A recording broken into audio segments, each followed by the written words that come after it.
뉴스를 향한 진지한 수다, 기자들의 수다.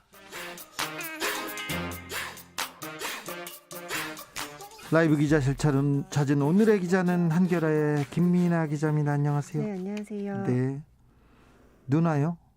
지금은 그쳤습니다. 그렇습니까? 홍길동님께서 우박 안 오나 이렇게 얘기했습니다. 우박은 안 옵니다. 우박 안 오나. 서울시장 후보들입니다. 네, 그러네요. 참 센스가 있으십니다. 네. 자, 한겨레 젊은 기자들하고 고참 기자들하고 좀 뭐 내부에서 좀 불만이 좀 있습니까? 네, 더 좋아지는 과정이라고 생각하고요. 그럼요. 네, 잘 수습되기를 또 바라고 있습니다. 네. 싸움이 좀 치열합니까? 네, 뭐 서로 다양한 목소리를 내고 있고요. 그 문제가 뭐예요? 가장 큰 논쟁이. 기사가 나가는 그 과정에서 네. 책임 소재가 어디에 있느냐가 쟁점인 것 같습니다. 한겨레가 가장 민주적이고 가장 치열하게 토론하는 그런 회사이기 때문에 뭐 좋은 결과를 내겠죠. 자, 국민의당 안철수 대표가 국민의힘 입당한다는 기사가 나왔어요. 맞습니다. 물론 아까 이태규 의원께서 와서 이건 오보다. 네네. 국민의당 안철수를 흔들기 위한 국민의힘 쪽에 네거티브 선거 공작이 아닌가 그렇게 의심하고 있더라고요. 네. 진실은 뭔가요? 근데 이제 계속 비슷한 얘기가 나오는 것을 보면 몇 번 얘기가 나왔어요. 맞습니다. 아니 땐 굴뚝에 연기가 날까 이런 생각도 사실 드는데요. 그렇죠. 아까 이제 이태규 의원님께서 안철수 대표 권력 의지가 달라졌다. 네. 설 수는 없다. 이렇게 좀 강도 높게 의지를 표현을 하셨는데 사실 결국은 3월달 돼서 단일화가 되지 않을까 싶고 지금 이제 김종인 국민의힘 비상대책위원장과 안 대표의 어떤 밀고 당기는 그 싸움이 좀 계속되면서 누가 조금 더 많이 포기하느냐의 싸움이 돼버린 것 같습니다. 네. 지금 또 네. 보도를 보면 안철수 대표는 좀 조급해하는 것처럼 보이고 저기 김종인 비대위원장은 느긋한 것처럼 보여요. 맞습니다. 일단 오늘 안 대표가 또 1월, 2월을 그냥 보내며 굳이 3월에 시간 쫓기듯이 단일화 협상을 할 이유가 없다. 하면서 이제 빨리 신속하게 단일화 협상에 나가자고 했는데요. 그렇죠. 자, 실무 협상을 시작하자 이렇게 얘기를 맞습니다. 했어요. 이게 현실적인 얘기일 수 있어요. 네네. 안철수 대표가 사실 단일화에 대해서는 노하우가 있는 분이지 않습니까? 그쵸, 경험이. 그쵸. 그런데 김종인 비대위원장은 뭐 관심이 별로 없어 보여요. 일단 김종인 위원장의 입장도 이해가 갑니다. 왜냐하면 본인들의 후보가 아예 없는 상황에서 1대 다로 어떻게 단일화 협상을 하느냐 이렇게 얘기를 하고 있고요. 또 이제 오늘부터죠. 부산 그리고 내일 서울에서 후보들이 이제 프레젠테이션을 하면서 경선에 본격적인 막이 올라 있는 상태인데 그런 과정들을 다 무시하고 어떻게 단일화 먼저 얘기하겠느냐 이렇게 입장이 나뉘고 있습니다. 네, 그러니까 또 안철수 대표는 또 조급해 보이고. 맞습니다. 그러니까 이제 계속 어제 오늘 해서 계속 좀 티키타카가 오가고 있는 것 같은데요. 네. 어제 이제 김종인 위원장은 안 대표 보고 서울시장 되고 싶어서 아주 몸이 달아있다 이렇게까지 얘기하면서 뭔가 좀 계속 노이즈 마케팅이라고 하면 어떻게 보면 마케팅인 것 같아요. 야권으로 좀 이제 시선을 자꾸 가져오는 효과도 없지 않아 있는 거는 같습니다. 그렇습니다. 안철수 대표를 흔들면서 주도권은 자기네들이 놓지 않겠다 이런 게 정확히 보입니다. 맞습니다. 기자들도 그 기반에서 움직이는 기자들이 좀 많은 것 같아요. 이 분명히 오보라고 나오는데 단독을 달아서 안철수 국민의힘 입당한다 이런 기사가 나오는 걸 보면 그렇죠. 한두 번도 아니고요. 계속 나오는 이런 거는 보면. 국민의힘 발 그러니까 국민의힘 그쵸. 쪽에서 나오는 기사라고 봐야죠. 국민의당 쪽에서는 굉장히 그런 걸 불편해하더라고요. 그렇죠. 국민의힘에서 원하는 기사만 나온다 이렇게요. 네네. 그렇게 좀 불만을 토하고 있습니다. 안철수 대표 측에서. 네. 자, 오늘 이현주 전 의원께서 기자회견했으니까 좀 특이했습니다. 잠시만요. 속보 알려드리겠습니다. 기상특보입니다. 1월 28일 18시 그러니까 6시 현재 충남 북부 북부 앞바다 그리고 충남 남부 앞바다 지역에 풍랑 경보가 발효되었습니다. 높은 파도가 발생할 위험이 있는 방파제, 방조제 등에는 가지 맙시다. 바닷가에는 파도에 휩쓸릴 위험이 있으니 아예 나가지 않도록 합시다. 나가면 안 됩니다. 이런 날 바다 보러 가면 안 됩니다. 위험합니다. 또 19시 남해 서동부 동쪽 먼바다에 제주도 동부 앞바다의 지역에 그 동네에 풍랑경보가 발효됐다는 거 말씀드립니다. 남해 서부 동쪽 먼바다 그리고 제주도 동부 앞바다입니다. 조심하십시오. 바닷가에 나가면 안 됩니다. 자, 이현주 전 의원 기자회견을 열었습니다. 이번에는 조건부 사퇴 얘기를 했어요. 예전에 오세훈 전 네. 후보께서는 조건부 출마 얘기를 했는데 조건을 좀 좋아합니다. 맞습니다. 사실 오늘 기자회견을 연 게 기자들 사이에서는 굉장히 좀 시끄러웠는데요. 사실 이현주 전 의원께서 기자회견을 네. 연다고 해서 폭탄 선언을 한다. 뭐 맞아요. 다른 얘기를 한다. 네. 다른 후보 국민의힘 후보 얘기를 한다는 그런 얘기가 파다했어요. 네, 뭐 폭로를 할 것이다. 네. 아니면 뭐 본인이 사퇴할 것이다. 이런 얘기가 굉장히 분분했는데 또 오늘은 오후에 부산에서 행사가 있었거든요. 예. 그런데도 이제 그 바쁜 시간을 쪼개서 서울까지 와서 기자회견을 한 것은 네. 뭐가 있을 것이다라고 추측을 낳게 했지만 결과적으로는 가덕도 신공항 특별법을 통과시키지 않으면은 본인 후보 안 하겠다라는 얘기가 이 얘기만 하고 왔어요? 그 얘기를 했죠. 예. 김민아 기자. 네. 이현주 전 의원께서 네. 계속 그 부산에 있는 국민의힘 의원의 어떤 남자 후보의 좀 사생활 얘기를 하겠다 이런 얘기가 계속 돌아요. 맞습니다. 기자회견에서 그 얘기를 하겠다는 얘기가 기자들 사이에도 돌았습니다. 근데 이 얘기는 쏙 들어가고 다른 얘기를 했는데 네. 혹시 기자회견 내용이 바뀐 거 아닙니까? 근데 사실 저도 이제 그래서 이현주 의원 쪽 캠프에 물어봤을 때는 그 확실한 팩트를 내놓기에는 아직은 좀 섣부르다 이런 얘기가 있는 것 같아요. 근데 네. 워낙 이제 부산 지역에 그 경쟁 관계가 과열이 되다 보니까 네. 정말 여러 가지 어떻게 보면 팩트가 아닐 수도 있는 소문들이 무성하게 나오고 있는데 거기에 대해서는 조금 더 지켜보겠다라는 입장인 것 같습니다. 좀 변수가 있는 것 같습니다. 지켜보죠. 네. 근데 아무튼 가덕도 신공항 문제로 부산 민심 흔들리고 있는 거는 맞는 것 같습니다. 맞습니다. 이제 일단 김종인 위원장의 발언과 주호영 원내대표의 발언이 엇갈리고 있어서 가장 큰 문제인데요. 네. 일단 다음 주 월요일이죠. 2월 1일에 김종인 비상대책위원장 등 지도부들이 부산을 찾아서 신공항과 관련된 메시지를 내놓을 예정이긴 합니다. 약간 긍정적으로 가덕도를 찬성하는 목소리를 낼 것 같죠? 그런데 주호영 원내대표 입장은 또 약간 강경하게. 여긴 대구 경북이잖아요. 맞습니다. 반대하고 있어요 아직도? 네. 아직 뭐 이렇게 특별법으로 하나하나 이렇게 뭐 예타도 없이 진행을 시킨다면은 뭐가 정말 세금을 아낄 수 있는 방법이며 무엇이 진짜 뭐 국가의 100년 대계를 위해서 중요한 일이겠느냐라는 취지로 부산만 그렇게 봐줄 수 없다라는 얘기인 거죠. 이게 변수네요. 맞습니다. 국민의힘 부산 의원들 그리고 부산 선거를 위해서는 가덕도 신공항 찬성해 줘야 되는데 TK 출신인 원내대표가 또 대구 경북 민심을 나 몰라라 할 수 없어서. 맞습니다. 그렇군요. 그러다 보니까 이제 말이 엇갈리고 있고 부산 출마한다는 그 시장 후보들은 좀 속이 타는 거죠. 민주당에서는 적극적으로 밀어준다고 약속을 하고 나왔는데 네. 왜 우리 당은 아무 얘기가 없느냐라는 그 지지층에 그런 압박을 받고 있다고 합니다. 부산 민심이 굉장히 안 좋아지는데 네. 이게 이번 주에는 어떻게 또 반전될지 한번 지켜보자고요. 네. 자, 국민의힘 경선 과정에 본격적으로 돌입했습니다. 네, 오늘 제가 또 그 유튜브를 통해서 중계를 된 것을 봤는데 부산이 바뀌는 7분이라는 주제로 지금 다 온라인으로 유튜브에서 해요? 네, 맞습니다. 또 코로나 상황이 있기 때문에 유튜브 통해서 발표회를 한 거죠. 좀 재밌었던 게 다들 굉장히 스티브 잡스스러운 네. 패션을 프리젠테이션이죠. 예, 맞습니다. 그렇게 좀 새로운 모습을 보여주려고 국민의힘에서 꽤 노력을 한 것 같았습니다. 네. 박형준 전 의원 빨강 니트 운동화 신고 나와서 네. 부산을 어떻게 바꾸겠다 이렇게 공약을 했고 또 박성훈 전 경제부시장이죠. 태블릿 PC를 들고 또 발언하는 모습도 인상적이었습니다. 국민의힘 쪽에서는 태블릿 PC 그렇게 안 좋아하는 것 같은데. 네. 그렇네요. 네.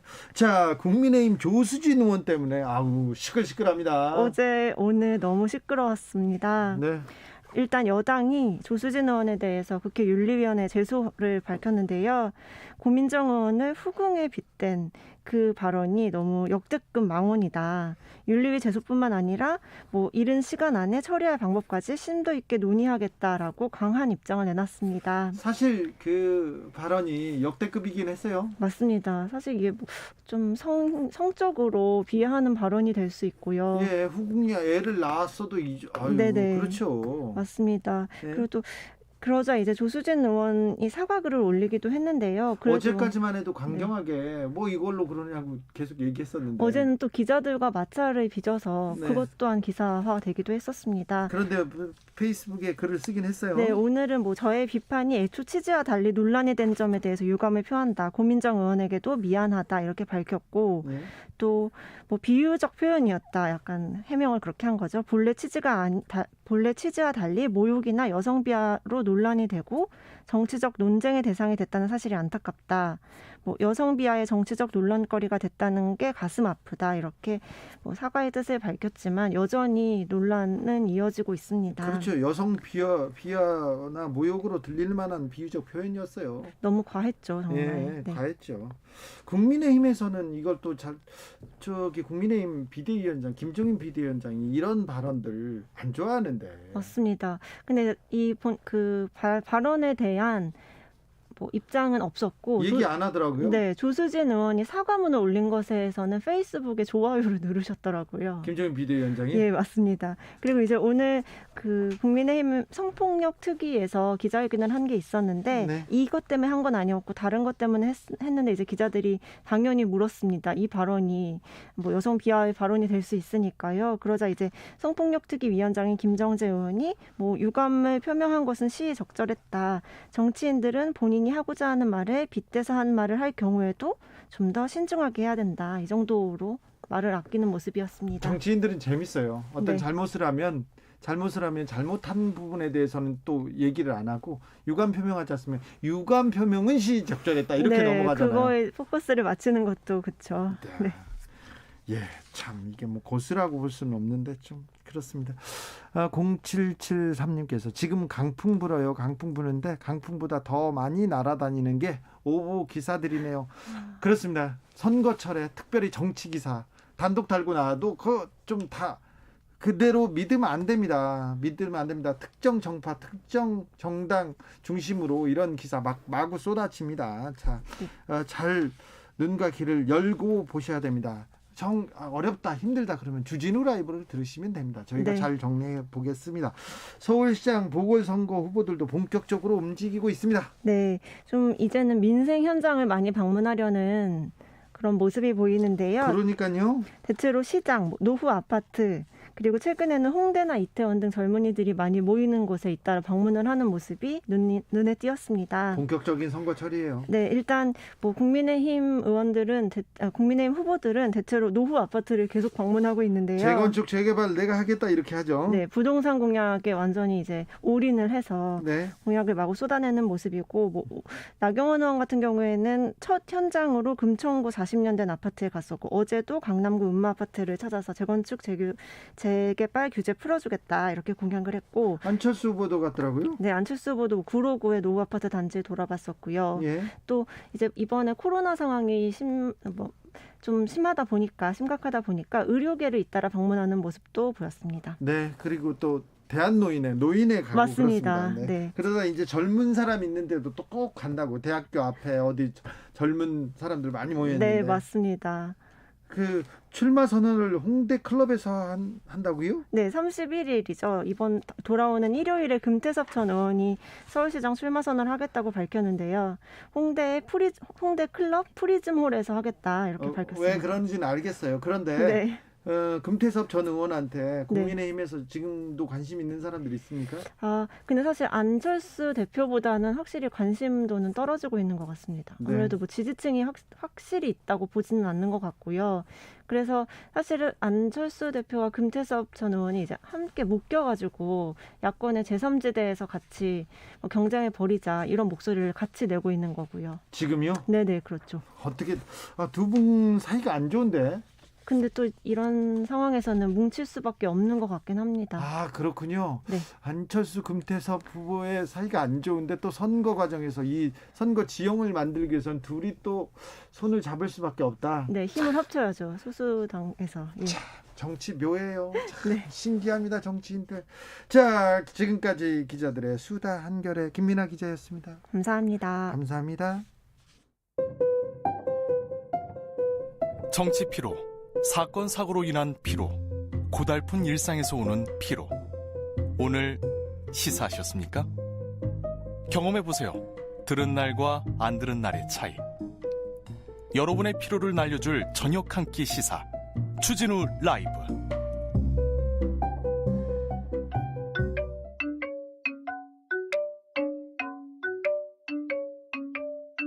넓은 관점, 색다른 분석, 기사 보는 눈을 높인다. 언론 대부 뉴스외. 기사 보는 눈을 쑥쑥 높여주는 시간입니다. KBS 라디오 최경영의 경제쇼 진행을 맡고 있는 KBS 최경영 기자입니다. 안녕하세요. 네, 안녕하십니까. KBS 최경영입니다. 자, 오늘 팩트 체크해볼 기사는 두 개입니다. 먼저 예. 첫 번째는 연합뉴스 기사입니다. 작년 경제 성장률 마이너스 1.0%, 외환 위기 후 첫 역성장, 금융위기만큼 충격, 이런 기사가 나왔습니다. 예. 뭐 일면 뭐 타당하죠. 네, 코로나로 충격 예. 받아가지고 어렵다. 네, 알겠어요. 예, 외환 위기 이후 뭐 최대 하락폭이다. 그리고 외환 위기 이후 연간 마이너스 성장이 최초로 기록된 거는 맞습니다. 예. 근데 이제 경제 지표를 볼 때 여러 가지 방법으로 보는데요. 통시적, 공시적으로 가장 보는 게 가장 중요하고요. 네. 통시적이라는 거는 역사적으로 보는 것이고, 예. 공시적으로 본다는 거는 당대 여러 나라들을 비교해서 보는 게 굉장히 중요하죠. 그렇죠. 이거 중요하죠. 예. 그래서 지금 현재 상황은 코로나 때문에 터진 경제 위기잖아요. 전 세계적 위기죠. 그렇죠. 근데 이제 코로나 이전이 우리가 2019년이라고 생각을 한다면 2019년을 코로나 이전에 BC, 코로나 기원 전, 네. 그리고 2020년을 코로나 기원 후, 그렇죠. AD 네. 이렇게 생각하시면 될 것 같습니다. 그럴 정도의 뭐 세계사적 사건이죠. 왜냐하면 세계 경제 성장률이 다 마이너스로 하락했잖아요. 그렇죠. 예. 거의 전후의 최초일 것 같고요. 예. 이런 상황에서 2019년과 2019년을 지나쳐서 2020년에 경제가 어느 정도 성장했느냐. OECD 대부분의 나라들, 미국 같은 나라들은 오늘 로이터에서 방금 나온 뉴스를 보면 IMF에서 예측치로는 마이너스 3.4% 2020년을 예측을 했는데 네. 실제로는 마이너스 3.6% 될 것 같다라는 예측치가 다시 나오고 있고요. 네. 대부분의 나라들이 이탈리아나 스페인 같은 나라들은 마이너스 뭐 5%, 6% 이렇게 되고 예. 일본도 마찬가지로 마이너스 한 4, 5% 그 정도 되는 수준이기 때문에 예. 2020년에 마이너스 1%면 그 최대 한국으로서는 최대 하락폭이긴 하지만 네. 그럼에도 불구하고 IMF 이후 최대 하락폭임에도 불구하고 다른 나라들과 비교하면 상대적으로 선방했다. 낮다. 예. 그러니까 나쁘기도 하고 좋기도 하다. 예. 그래서 2021년을 다시 보자고요. 2021년을 다시 보면 올해는 또 경제 성장률이 마이너스로 뚝 떨어졌던 미국이나 다른 세계 국가들은 많이 반등하겠죠. 엄청나게 반등하겠죠. 네. 그래서 이제 세계 경제 성장률이 한 5.5% 정도 될 것이다. 이렇게 예측을 하고 있는 것이고 네. 한국은 한 3%, 3.1% 예측할 것이다. 이렇게 보고 있는 거잖아요. 네. 제가 이제 기원 전과 기원 후 BC와 AD로 설명을 해서 이 두 개, 2개 년도를 2020년과 2021년을 2019년을 기준으로 해서 함께 봐야 된다라고 설명하는 이유는 이렇게 반등폭이 2021년에 큰 나라들은 2020년에 많이 떨어졌다는 이야기고 그렇죠. 완만하게 그래도 지켰다. 한국이나 중국처럼 지켰다고 하는 나라들은 완만하게 오르겠죠. 완만하게 오르겠죠. 네. 그래서 두 개를 합쳐봅시다. 네. 2020년과 2021년을 합쳐봐요. 그러면 3.1% 정도 2021년이 성장할 것 같다고 하니까 지금은 다 추정치입니다. 그렇죠? 1월밖에 안 됐으니까 2019년에 한국은행 통계로는 마이너스 1.0 그다음에 IMF 추정치로는 마이너스 1.1입니다. 네. 그럼 합쳐보면 아주 보수적으로 잡아도 지금 현재로서는 2.0이 되는 거죠. 플러스 2.0. 네. 그러면 2019년 우리 GDP가 한 1,900조 원 정도 조금 못 미쳤는데 1,900조 원 곱하기 100.2를 곱해주면 한국의 GDP의 그 전체 액수가 나오는 것이고. 이제부터 어려워집니다. 네. 쉬워요. 네. 그러니까 쉽게 말해서 다시 이렇게 설명을 드릴게요. 2019년에 한국의 GDP가 100이었다면 네. 2021년은 102가 되는 거예요. 네. 미국 같은 날은 100이었다면 2019년이 100이었다면 2021년 연말이 되면 네. 약 한 97 정도 되는 거예요. 예. 이렇게 이제 크게 하락했다가 다시 반등을 했다고 하더라도 네. 크게 하락한 수치가 있기 때문에 네. 다시 반등한 수치를 놓고 따져보면 그래도 여전히 한국이 100에서 102 정도니까 2년 동안에 네. 그렇게 상승을 했고 다른 OECD 선진국들은 100에서 97, 98, 95 이런 수준이다. 예. 이렇게 이해하시면 2년 동안의 경제 성장률은 그대로 이해하신다. 이렇게 보시면 되겠습니다. 그렇습니다. 그러니까 작년 경제 죄송합니다. 성장률도 어렵습니다. 작년 경제 성장률만 보지 말고 그러니까 1년 거만 보지 말고 작년 거 그리고 그렇죠. 내년 거까지 같이 보자는 거예요. 팩트 체크해볼 두 번째 기사는 KBS 기사인데요. IMF에서 올해 한국 경제는 3.1% 성장한다. 세계는 5.5%다. 이것도 최경영 기자 말로는 이 기사도 내년 거만 보지 말고 올해 거, 작년 거랑 같이 봐야 된다는 거 아닙니까? 그렇죠. 그래서 이제 외신들이 사실은 2019년도 GDP를 누가 가장 먼저 도달할 것이냐, 그쪽 수준으로 도달할 것이냐를 보는 기사들이 많이 나오는데 한국 같은 경우는 올해 상반기쯤에 다시 2019년 GDP로 도달할 것이다. 아하, 이제 이렇게 보는 것이고요. 회복한다.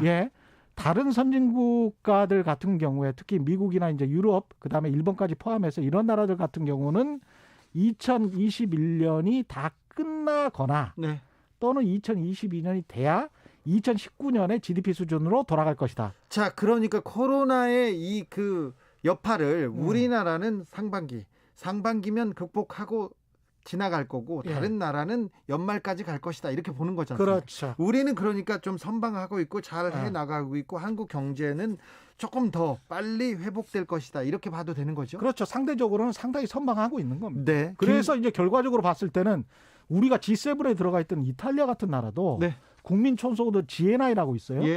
그게 이길 것 같아요. 우리가 지금 따라잡고 있지 않습니까? 계속 따라잡았는데 지금 이탈리아 같은 경우에 한 2019년도가 34,000달러였거든요.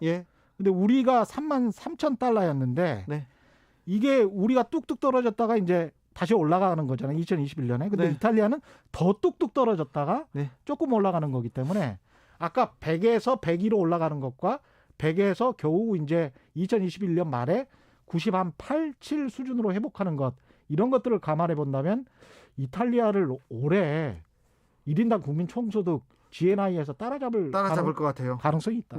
김배공님께서 미국이 올해 성장률이 높은 것은 기저효과 때문이 아닙니까? 이렇게 물어봅니다. 그게 기저효과죠. 그렇습니다.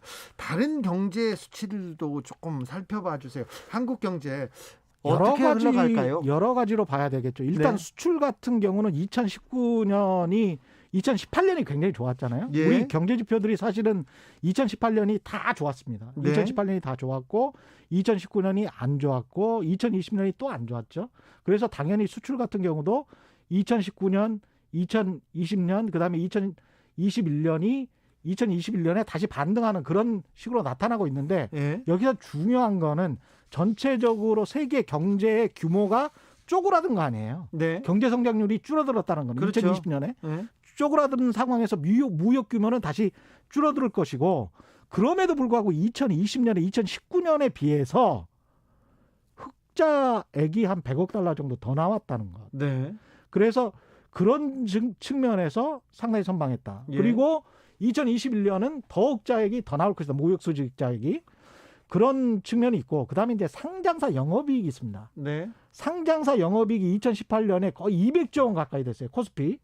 근데 그게 19년에 떨어지고 20년에 떨어졌었는데 이게 다시 20년 하반기부터 지금 올해 거의 한 160조, 70조 지금 예상하고 있거든요.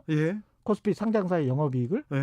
그래서 이것도 지금 거의 2018년 수준에 근접하는 수준으로 가고 있다. 2018년이 상장사 영업이익의 최고 수준이었어요. 한국이. 예. 그래서 상당히 그 이익이 많이 덜하고 있다. 그리고 매출도 좀 덜하는 추세다. 이렇게 보시면 되겠습니다. 그래서 지금 그 국민들이 예. 너나 할 것 없이 주식으로 가지 않습니까? 뭐 이건 또 금리 문제고 예. 돈이 그 코스피로 몰리는 자산 격차 그다음에 이제 버블 이다음에 부채 이야기는 해드려야 되는데 네. 그건 좀 이따 하고요. 네. 앞으로 그래서 전망을 국민들 스스로는 한국 국민들 스스로는 어떻게 보냐? 네. 이게 이제 한국은행 통계나 이런 거에 다 나와 있어요. 네. 1월 중 통계를 제가 뽑아왔는데 네.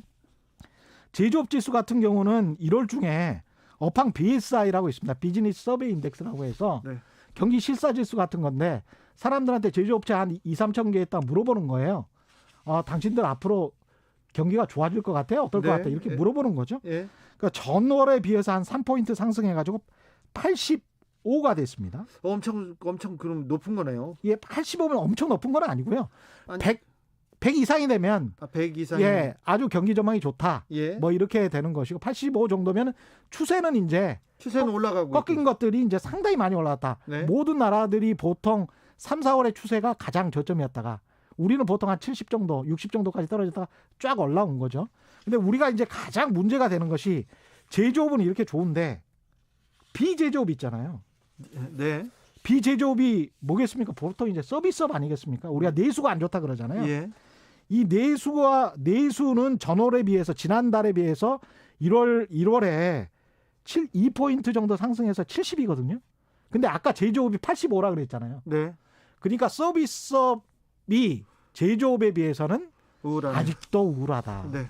흐림입니다. 좀 꺾인 게 올라오긴 했지만 상당히 우울하다. 그래서 우리는 내수 부진 이게 좀 큰 문제가 될 수가 있겠다. 그렇겠네요. 예. 그걸 종합적으로 지금 나타내는 지수가 경제 심리 지수라고 ESI라는 게 있습니다. 네. ESI라는 게 Economic Sentiment Indicator 뭐 이렇게 되겠죠. 그러니까 경제적으로 심리를 다 기업과 소비자를 다 포함해서 해본 건데 예. 이게 보면은 종합적으로 보면 1월에 소비자 심리 지수는 95.4. 그래서 지난달에 비해서 4.2가 올라왔고요.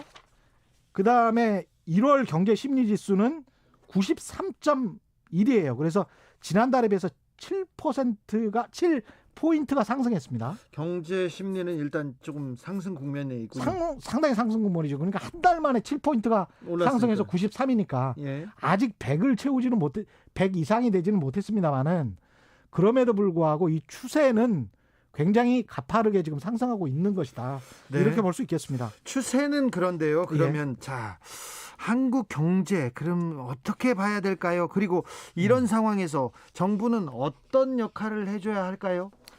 정부의 역할이 굉장히 중요합니다. 근데 정부의 역할이 중요한데 정부가 돈이 있느냐 없느냐 이것도 중요하잖아요. 네. 그래서 지금 가계부채는 GDP의 100%가 넘어가죠. 네. 기업부채도 그렇습니다. 그렇다면 정부 부채는 얼마냐? 45% 안팎입니다. 어떤 수치를 해도 45% 안팎 정도밖에 안 돼요. 네. 근데 현재 주요 국가의 GDP 대비 정부 채무 비율을 보면 일본이 257입니다. 257. 네. 우리가 45인데. 몇 %인데. 45. 네. 이탈리아가 163. 예. 프랑스, 영국, 미국 전부 다 130 안팎이에요.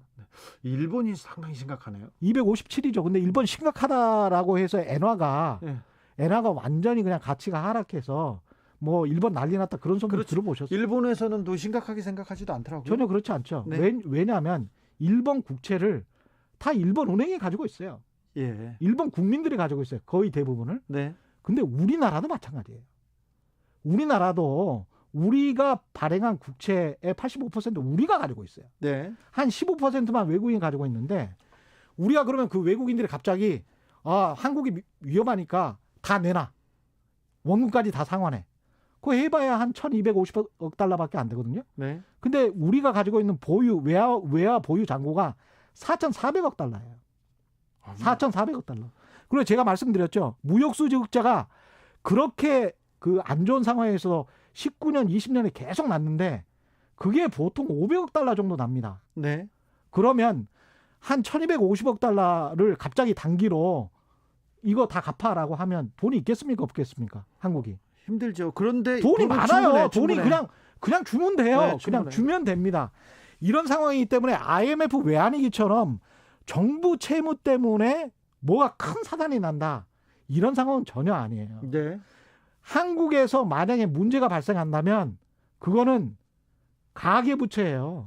그리고 자영업 중소기업 부채 때문에 경제적으로 굉장히 힘들어집니다. 네. 그거를 미연에 막기 위해서는 정부 부채를 어느 정도는 감수하고 그리고 국채를 좀 더 발행하는 한이 있더라도 왜냐하면 충분히 마진이 있거든요. 지금 정도의 여유를 가지고 45%의 여유를 가지고 그렇게 그 성실하고 근면하고 어지간해서는 채무를 빌리지 않는다는 독일 같은 경우도 73이에요. 지금 정부 부채 비율이. 네. 근데 한국이 45거든요. 그러면 1.5배 정도 더 한다고 하더라도 독일 정도 수준이라는 거죠. 예. 근데 그렇게 많이 할 필요도 없고 제가 보기에 한 50까지 갈 필요도 없고요. 한 2, 3% 정도만 더 늘린다고 하더라도 네. 자영업 하시는 분들 서민들한테는 굉장히 큰 도움이 된다. 네. 0385님께서 주진우 다 이해 못했네. 뭐 졸고 있어 그러는데 네. 다는 아니고요. 예. 조금, 네. 큰 맥락은 알고 있습니다. 네. 거기다 꼭 한 가지 제가 짚고 싶은 부분이 이자가 지금 굉장히 싸졌잖아요. 예. 미국도 거의 0%고요. 한국도 0.5% 이런 수준 아닙니까? 네. 이런 상황에서 우리가 부채를 정부가 채무를 빌리잖아요. 그러면 이자를 많이 내겠습니까? 적게 내겠습니까? 부채 액수가 많아졌지만 네. 우리가 옛날보다 1억 빌렸는데 네. 3억을 빌렸어요. 네. 근데 이자 비용이 정부 비슷해. 세출에서 많이 나가겠어요? 적게 나가겠어요? 적게 나가요. 네. 실제로 제가 수치를 보여드리면 2010년부터 2014년까지 지금부터 한 10년 전이죠. 10년 전에 또는 5, 6년 전에 정부 총 지출에서 이자 비용 나가는 게 있잖아요. 네. 부채와 관련된 이자 비용 나가는 게 5%대였어요. 그래요? 5.5, 예. 5.6, 5.3, 5.1, 5.1이에요. 지금은 3.8. 네. 2020년에 3.8. 네. 그러니까 부채가 많아진 건 사실이에요. 그런데 미국 연준이 지금 금리를 안 올린다는 거 아니에요? 2023년까지. 네, 이자 부담은 더 오히려 줄었다니까요. 네. 이런 상황에서 너무 큰 부담을 가지고 정부가 자기의 부담을 오히려 가계에게 전가시킬 필요는 없다. 네. 그런 나라 많지 않다. 자, 마지막으로 이 기사들에 대한 한 줄 평 부탁드립니다. 한 줄 평. 네. 통시적으로 공시적으로 봤을 때 네. 한국은 망하려고 해도 망하기가 힘드니까 네. 제발 망한다는 걱정 좀 하지 말자. 아, 네. 예. 뭐 공시적 아까 OECD 평균 보고나 다른 나라에 비해서도 우리는 건전하다. 이런 얘기를 하는 게 참 뿌듯하기도 합니다. 예. 네. 이철님께서 이렇게 잘하시는데 경제쇼에서는 참 모르는 척 정치자를 위해서 모르는 척 하셨군요. 이렇게. 아니, 모른 척 해야죠. 그래야 됩니다. 저는 진짜 모릅니다. 예. 저는 진짜 몰라서 모르는 척 한 겁니다. 예. 자, 지금까지 우리 경제 선생님 KBS 최경영 기자였습니다. 감사합니다. 고맙습니다. 교통정보센터 다녀오겠습니다. 정현정 씨. 네, 퇴근 시간입니다. 오전에 눈이 펑펑 내려서 퇴근길이 염려스러우셨을 텐데요. 눈이 예상보다 빨리 녹아서 퇴근길 도로 상황 수월합니다. 하지만 골목길 등 이면 도로는 아직도 얼어 있을 수 있습니다. 교차로에서는 속도 줄여서 지나셔야겠고요. 한편 서울 시내는 서부간선도로 위주로 혼잡한 상황입니다. 성산대교 쪽으로 광명교에서 성산대교까지 속도 못 내고 있고요. 강변북로 일산 방향은 원효대교에서 성산대교까지 밀리고 있습니다. 경부고속도로 역시 서울로 들어오는 차들이 많은데요. 오산에서 동탄분기점까지와 수원에서 정체고요. 반대 부산 방면은 잠원에서 서초까지 상습 정체 구간인 만큼 3km 구간 정체입니다. 서해안고속도로 서울 방면은 금천에서 제속도 못 내고 있고요. 남해고속도로 일지선 창원 쪽으로는 동마산 부근 갓길에서 화물차가 고장나 있습니다. 현재 처리가 덜 된 상태니까요. 안전하게 지나시기 바랍니다. 안전한 퇴근길 되시기 바랍니다. KBS 교통정보센터에서 정현정이었습니다. 테이크아웃 시사 나왔습니다. 오늘도 하나 챙겨가세요. 주진우 라이브.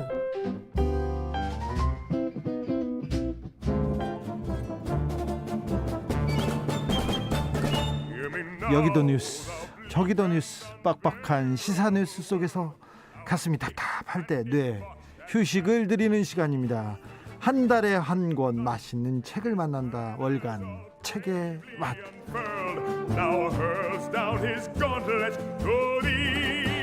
김갑수 평론가 어서 오세요. 오랜만입니다. 네, 오랜만입니다. 잘 건강하셨죠? 그럼요. 네, 정선태 국민대학교 글로벌 인문 지역대학장님 어서 오세요. 네, 안녕하세요. 건강하셨죠? 네. 아유, 반갑습니다. 네. 반갑습니다. 네, 반가워요. 한 달에 한 번 월간 책의 맛으로 만나 뵙게 됐어요. 어떻게 왜 이렇게 됐는지 모르겠는데 선거도 있고요. 아유, 우리는 뭐 이상한 뉴스, 여기도 뉴스, 저기도 뉴스를 봐야 되는 그런 상황인가 봐요. 어떻게? 자, 오늘 만나볼 책은 어떤가요? 김갑수 평론가가 추천한 책입니다. 네, 이민진 작가의 파친코라는 소설인데요. 네. 그 주진우 씨 지금 해외에서 네. 제일 유명한 한국인은 누굴까요? 해외에서 가장 제일 유명한 한국인. 지금요? 죽은 사람, 산 사람 다 합해서요? 아니 활동 중인 사람 중에 네. 꼭 국적이 한국이 아니어도 하여튼 한국 핏줄을 갖고 있는 사람. 지금요. 네. 지금 헐리우드에서는 윤여정이고요. 네. 아무리 해봐도 한국 사람 누구 아냐고 물어보면요, 다 김을 안다고 그래요. 옛날에는 김정일이었고요. 지금은 김정은일 거예요. 원하던 답변이 안 나오네. 네. BTS 멤버들 네. 그리고 손흥민 네. 뭐 그런 경우를 일 것 같은데. 죄송합니다. 저는 바깥에 나가서 이상한 사람들만 만나나 봅니다. 네.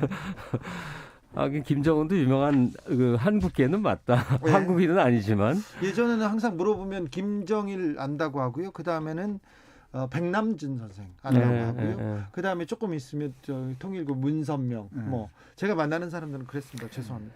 아니 근데 손흥민 이제 BTS만큼으로 이제 좀 하나 아쉬움이 뭐냐면 네. 그 어떤 뭐 하여튼 욕심인지 모르지만 학자가 됐건 작가가 됐건 어떤 지식계에도 호소하는 그런 네. 한국인이 있으면 좋겠다 했는데 그러니까 우리가 항상 기대하는. 나타났어요. 네, 그래요? 예, 이민진 작가. 저도 늦게 알았으니까 네. 이미 오래전에 그걸 전파하고 계신 이제 정선태 교수가 다 설명을 하시겠지만 네. 대단한 작가인데 이민진 작가가 그 정도로 대단한 작가입니까? 그래서 손흥민 BTS 다음에 유명한 한국인으로 머지않아 이민진 씨가 그렇게 될 가능성이 높다고 봐요. 네, 머지않아가 아니고 이미 그런가? 네, 유명해진 것 같습니다. 예. 작가 이민진은 한국의 1.5세대. 네. 1.5세대인데요. 7살에 이민 갔어요. 네, 비평가들이 하는 얘기긴 합니다만은 이 제2의 제인 오스틴 네. 한답니다. 이 BBC가 꼽은 뭐 영국 소설 25선이라는 게 있거든요. 거기에 제인 오스틴 작품이 3편이 들어있을 겁니다. 대단한 작가죠. 근데 제2의 제인 오스틴이라고 한답니다. 그리고 오늘 소개해드릴 빠찡코로 이 전미 도서상 최종 후보자까지 오르고요. 예. 이 소설은 거의 많은 언어로 번역이 되어 있습니다. 물론 영어로 쓰여졌죠. 27개국 언어가 됐고 그다음에 웬만한 이제 주요 문학상은 2017년에 나온 이래 다 탔는데 놀라운 사실은 넷플릭스 아실 거 아니에요? 네. 넷플릭스에서 한국 드라마 하니까 너무나 영업이 잘 되더라 이런 상황인데 넷플에 대항하려고 애플에서도 애플 TV라고 OTT 만들었거든요. 네. 거기서 넷플릭스 대항마를 만드는 지금 촬영 중인 영화 바로 이 파친코입니다. 그래요. 그리고 우리가 잘 아는 배우 이민호 씨가 주인공으로 나와요. 이민호요? 네. 다 우리 배우하고 일본 배우가 이제 미국에서 촬영을 하는데 네. 이 파친코가 바로 넷플릭스에 대항하는 애플 TV의 야심작으로 지금 촬영 중인 거예요. 이걸 원작으로 해서. 네, 8부작으로 만든다 그러는데 아마 그 영향력이 대단할 것 같습니다. 그럴까요? 네. 자, 블루스카이 님도 파친코 강추합니다 이렇게 얘기했는데, 자, 파친코 이 작품으로 좀 들어가 볼까요? 네, 이 파친코는 첫 문장이 대단히 강렬합니다. 역사가 우리를 망쳐놨지만 그래도 상관없다. No matter 이랍니다. 소설의 첫 줄이에요. 네, 첫 줄인데 이 첫 문장으로 시작해서 부산 영도 있죠. 지금 영도 다리가 다 있지만 영도 대교하면은 누굴 떠올리신 분들이 많을 텐데 영도에서 이제 오사카의 그 제일 조선인들이 사는 곳 있죠. 이카이노 마을, 그다음에 도쿄, 요코하마, 뉴욕까지 이어지는 이 공간적으로는 이렇고요. 시간적으로는 1900년부터 시작하긴 하는데 소설에서 1932년부터 시작하죠. 32년부터 89년까지. 아니 그 1910년이라고 봐야죠. 네. 예, 그 한일 합방 훈이, 예. 강제 늑약부터 시작하니까 시작했다. 예. 약 그 4대에 걸친 이 조선인들의 삶을 통해서 이 한미일 어떤 국제적인 그 역사적 흐름들을 소설로 형성하고 있는 작품입니다. 어렸을 때 미국으로 유학 갔다는데 쓴 소설은 빠찡코예요. 그 배경은 또 오사카고요. 또 네. 80년대 말까지. 아니, 그러니까 최대한 간단히 말하면요. 한인으로서 미국에 살면서 민족적 자각에 싹튼 거예요. 일제라는 강점이 한 인간, 이 한 민족의 삶에 얼마나 고단하고 엄청난 이 상처를 드리웠던가. 이것이 어떤 그 한 가계를 통해서 쭉 흘러내려오는데,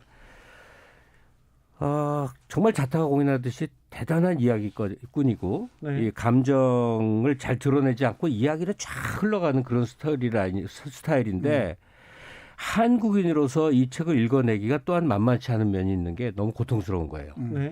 이 조선인이 겪어내야 했던 삶의 현실들이 너무나 적나라하게 그려져 있죠. 그래요? 그러니까 조선인들 일본으로 이민을 가야 했던 일본으로 삶의 터전을 옮겨야 했던 조선인들 제일 조선인들의 삶을 통해서 동아시아 역사 특히 일본 제국주의의 이 뭐랄까요 폭력적인 측면들을 잘 보여주고 있고요. 그리고 일본의 패전 이후에도 이어지는 제일 조선인들의 그 신선한 삶들 있잖아요. 차별, 그 억압 속에서 자유롭지 못한 삶들을 정말 잘 보여주고 있습니다. 그리고 말씀하셨듯이 정통적인 이야기 우리 소설 문법이랄까 어법이 대단히 충실합니다. 재밌게 읽혀요. 재밌게 읽히고 물론 안으로 들어가면 이제 원폭의 상처를 입은 요셉이나 이런 사람들 만나면 고통스럽기도 합니다. 그리고 수없는 차별에 노출돼야 하는 이 조선인들의 삶들 그리고 갈 데가 없으니까 야쿠자들이나 하는 빠칭코로 갈 수밖에 없대요. 제일 조선인들은. 그래서 이 노아나 모자수라는 인물이 나왔는데 모자수는 모세의 그 일본식 표기입니다. 노아나 이 모자수나 이 젊은이들 솔로몬까지 손주까지가 다 빠칭코 업에 종사하게 됩니다. 백노아, 백모자수, 백솔로몬. 참 백요셉. 백요셉 이걸 보면 조금 약간 기독교적도 그렇습니다. 기반하고 있어요. 유제이님께서 이게 미나리 원작인가요? 좀 달라요. 이건 다릅니다. 미국 영화계를 흔들고 있는 작품 미나리는 재미교포 정이삭 감독의 작품이고요. 8113님께서 빠찡코 미나리 한국 문화 한마디로 미쳤어요. 국뽕이 마구 뿜뿜하는 날이네요. 맞습니다. 좋습니다. 좋아요. 2045님께서도 2405님입니다. 제인 오스틴 40년 넘게 가장 좋아하는 작가인데 가장 좋아하는 작가 제인 오스틴에 비견되는 한국계 작가라니. 당장 읽어봐야겠네요. 얘기합니다. 그런데 미국 평단에서 이 이민진 작가를 제인 오스틴이라고 비교하지만 저라면 제가 세상에서 제일 좋아하는 작가 3명 중에 하나 이사벨 아옌데의 운명의 딸을 얘기하고 싶은 게 거의 구조가 연상작용을 일으켜요. 페루에서 미국까지 거기도 한 4대 5대 나오죠. 맞습니다. 가장 집안의 이야기인데 스케일은 비슷해요. 이민진이나 이사벨 아옌데나 그 죽은 아옌데 그 조카예요. 정말 죽은. 우리 시간에 했었죠 오래전에. 다른 작품 했지 않았어요? 하여튼 운명의. 근데 요는 그 이민진 작가가 예일대 역사학과 출신인데 그전에는 그 국가의식 민족의식이 그렇게 많지 않았대. 어느 날 자각이 싹 터서 공부를 많이 한 거예요. 변호사 공부를 하다가 나중에 선교사 얘기를 듣고 선교사를 통해서 제일 동포 얘기를 듣고서 딱 눈이 띄었다 그러죠. 그래서 한일 관계사에는 중립이 있을 수 없거든요. 어떤 쪽에 서 있냐에 따라 전혀 다른 시야가 나옵니다. 예컨대 제일교포로서 일본인의 시각으로 본 한일 식민 지배사 제일교포로서 본 거, 북한 사람으로 본 거, 남한 사람 다 다르거든요. 근데 이 이민진 교수 같은 사람 지금 이민진 교수는 어디 교수죠? 다트머스인가? 지금은 그냥 작업 활동만 하고 지금 작가 글쓰기 하고 있는데. 하여튼 근데 저건 대한민국이란 나라에서의 한국인의 시야를 확보하고 있다고 나는 생각을 해요. 그러니까 우리가 극복해야 될 대상으로 일제 강점의 역사 그리고 이후에 전후의 전 과정이 좀 아프게 쓰여져 있는데 그 고통스러움을 사실은 소설 이 스토리라인의 재미 인간사 얽혀들고 중간에 또 사랑도 하고 그 이삭하고 순자하고 사랑하는 얘기 보면 가슴도 왜 두근거리고 하여튼 굉장히 탄복스러운 소설이었어요. 네. 네. 이른바 이 사랑의 이야기도 만만치가 않죠. 순자하고 고한수, 한수하고 이삭의 묘한 삼각관계 그리고 이 김창호가 좋아하는 요셉의 아내 경희의 그 사랑도 참 절절하고요. 그런데 제가 주목하는 것은 한국계 미국 작가가 영어로 한일 관계의 심부로 들어가서 이걸 파헤쳤다는 것은 즉 대일동포를 매개로 해서 이건 대단한 어떤 사건이라고까지 얘기할 수 있습니다. 그러니까 영어로 쓰여진 작품들이 꽤 많이 있는데 우리 제일 재미 작가들이죠. 대표적인 이창래 같은 뛰어난 작가 있지 않습니까? 그 전에 김원국이 있고. 네, 예를 들면 이창래의 작품 중에 갑자기 생각이 안 나는데 생존자인가요? 거기 이 위안부 문제를 다룬 작품들이 있긴 있는데, 근데 이 빠친코처럼 전면적으로 한일 관계가 어떤 의미가 있는지를 보여준 작품이 드뭅니다. 그래서 이건 제가 사건이라고 말씀드린 이유는 전 세계 많은 독자들에게 한일 관계 역사를 소설을 통해서 들여다볼 수 있는 아주 의미 있는 계기가 제공될 것이라는 점에서 주목할 만하다고 생각합니다. 네. 그리고 이민진 씨의 시각을 저희 두 사람이 보증해 드립니다. 네. 맞습니다. 그러니까 예를 들면은 일본에 대한 그 관점이랄까 시각을 보여주는 한 문장을 제가 읽어드릴게요. 네. 이 솔로몬 증손자죠. 이 양진 입장에서 보면은 중손자인 솔로몬의 애인이었던 피비, 미국인인데 피비가 이렇게 말합니다. 왜 일본은 아직도 조선인 거주자들의 국적을 구분하려고 드는 거야? 자기 나라에서 4대째 살고 있는 조선인들을 말이야. 넌 여기서 태어났어. 외국인이 아니라고. 이건 완전 미친 짓이야. 내 아버지도 여기서 태어났는데 왜 너희 두 사람은 아직도 남한 여권을 가지고 다니는 거야? 정말 이상해. 제일 높은 문제고요. 또 하나는 일본 정부는 아직도 전쟁 범죄를 인정하지 않고 있어. 이렇게 딱 피비라는 인물을 통해서 일본이 걸어온 역사 그리고 반성을 모르고 성찰을 모르는 일본에 대해서 소설적 비판을 가하는 거죠. 이런 건 소설만이 할 수 있는 그렇죠. 대단히 의미가 있지 않은가. 소설에서 정리하고 갑니다. 정의를 내려버려요. 제가 이민진 작가에게 매료된 거는 사실 책을 통해서가 아니라 이민진 작가의 강연을 통해서 했어요. 사람을 이렇게 매혹시키는 강연자가 다. 물론 영어로 하고 밑에 이제 자막을 통해서 보는데 특히 이 MIT 교수들하고 학생 모아놓고 하는 거 보다 보면 눈물이 나요. 그러니까 사람을 이렇게 웃겼다 울렸다를 굉장히 유쾌하게 봉준호처럼 연설을 하는데 계속되는 게 한국인이 어떤 사람인가에 대한 얘기거든요. 한국인이 누구냐? 한국인은 뭐냐? 한국인은 어땠느냐? 계속 그 얘기를 하는데 미국의 청중들이 막 벌떡 일어나 기립박수를 치거나 정말 그 눈물 흘리는 대목 하나 나오거든요. 근데 그만큼 생각이 이제 깊고 정리되어 있는 사람인데. 깊고 그리고 정확하게 보고 있습니까? 한국인을? 매우 감동하면서 저 자신을 굉장히 반성을 했던 강연이에요. 그러니까 한국인의 유연함과 가능성에 대해서 내가 너무 좁게 보고 있구나. 그러니까 이민진은 우리 한국인의 냄새나고 부족하고 더럽고 못나고 다 알아요. 그 얘기도 해요. 그런데 그것들이 포함돼서 우리 역사가 어떻게 흘러왔는지에 대해서 너무나 자랑스럽게 우리를 만들어 놓는 거죠. 한국인은 댄스를 하는 사람이라고 이제 설명하는 그 얘기가 나오는데 제가 다 옮길 수가 없는데 여하간 일단 급한 이민진이 누구지 하는 사람들은요. 원더라는 이름의 유튜버가 4회에 걸쳐서 강연을 번역해 놓은 게 현재 떠 있습니다. 원더예요. 유튜버 이름이. 그걸 통해서 이민진 이 작가가 하고 있는 강연의 얘기를 좀 들어보세요. 그러면 한국인들을 미국 지식인들에게 이렇게 설명하는 거구나 하는 걸 하나 접할 수 있고요. 하나만 더 얘기할게요.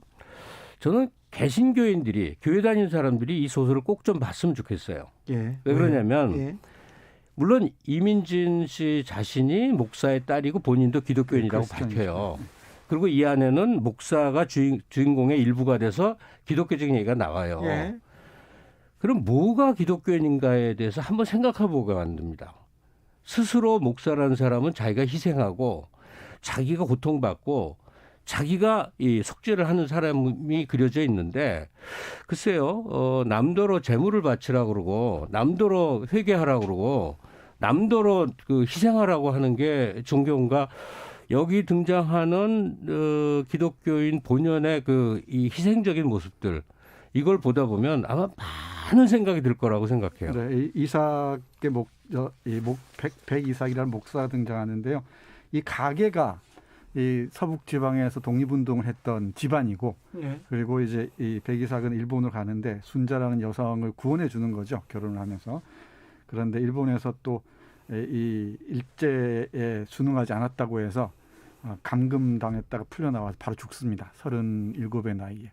젊은 나이에 죽죠. 그러니까 크리스천으로 살아간다는 것이 무엇인지, 소명의식이 무엇인지를 작가는 그 기독교의 원래의 기독교인의 삶을 비추어서 보여주고 있습니다. 그러니까 자기가 희생하지 않고 남에게 회개하라, 남에게 재물을 바쳐라, 남에게 헌신해라. 이게 목회자냐 하는 반성이 이 작품 속에 깔려 있는 거죠. 네, 네. 그리고 또 하나 제가 주목하고 싶은 건 이 노아라는 이 순자와 고한수의 아들이 있는데 와세다 대학에 가죠. 문학을 공부하는데 그런 문학적 그 교양의 수준도 상당히 높습니다. 조지 엘리엇에 대한 작품들의 평가 같은 거 보면은 이 소설 읽는 재미가 쏠쏠할 겁니다. 이 스타일러스 마너나 다니엘 데론다 같은 작품까지도 얘기하고 또 디킨스 얘기. 여기 맨 앞에 디킨스 고향에 관한 그 에피그램 있지 않습니까?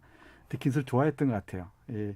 고향은 이름이자 강력한 말이다. 마법사가 외우는 혹은 영혼이 응답하는 가장 강력한 주문보다 더 강력한 말이다 이러는데 문학에 대한 교양의 수준도 그 상당히 높습니다. 그 하나의 이런 서양 문학이 어떻게 연결되는지를 보는 재미도 쏠쏠하지 않을까 생각합니다. 그러니까 4대에 걸친 조선인들의 살아온 1910년대에서 1989년까지의 4대 가계 이야기다. 요거까지만 얘기를 드리고요. 네.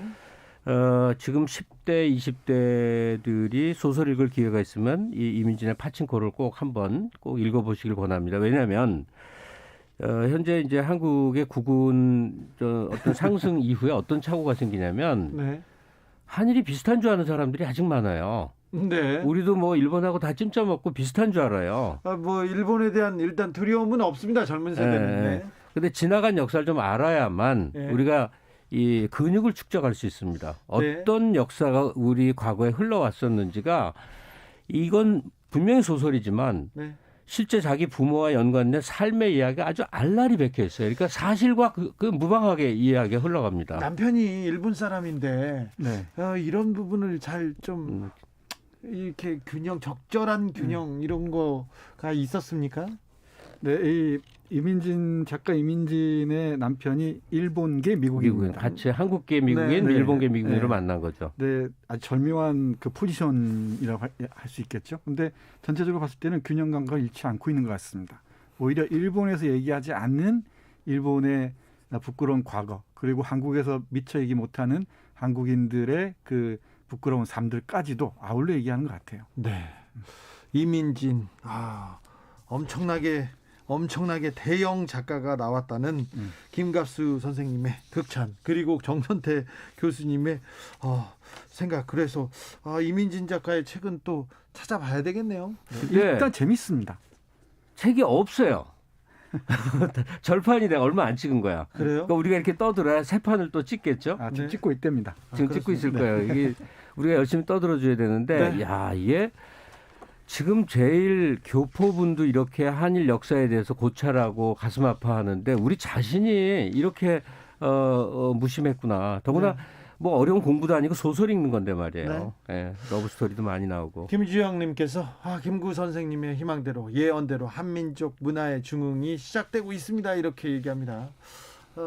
2329님이 근데 일본 정부나 우익에서 애플에 압력 넣을까 걱정돼요. 그런 사람도 있어요. 아까 그 얘기를 잠깐 했는데 네, 우리 밖에서 일본이 가만히 있지 않을 것 같은데 애플의 그 뭐랄까요 선택이랄까? 그러면 이게 대단하죠. 근데 문화의 힘이라는 건 뭐 뭐 누가 그렇게 직접적으로 개입할 수 있는 부문이랄까 영역이 아닌 것 같긴 한데. 그러니까 이미 나온 작품에 빗대면 스토리는 뭐 전혀 다른 거죠. 미스터 션샤인이 일본인이 보면 굉장히 불편할 거 아니에요. 그 드라마 보신 분들. 마찬가지의 그런 작품이 될 겁니다. 이민진 작가의 빠친코 함께 읽어봤습니다. 오랜만에 김갑수 평론가 정선태 교수님 오니까 좋았네요. 그런데 시간이 너무 짧았습니다. 오늘 책의 맛 마무리하겠습니다. 두 선생님 감사합니다. 네, 고맙습니다. 김갑수 평론가의 추천곡 폴 모리아의 마미 블루 들으면서 주진우 라이브 마무리하겠습니다. 저는 내일 오후 5시 5분에 돌아옵니다. 지금까지 주진우였습니다.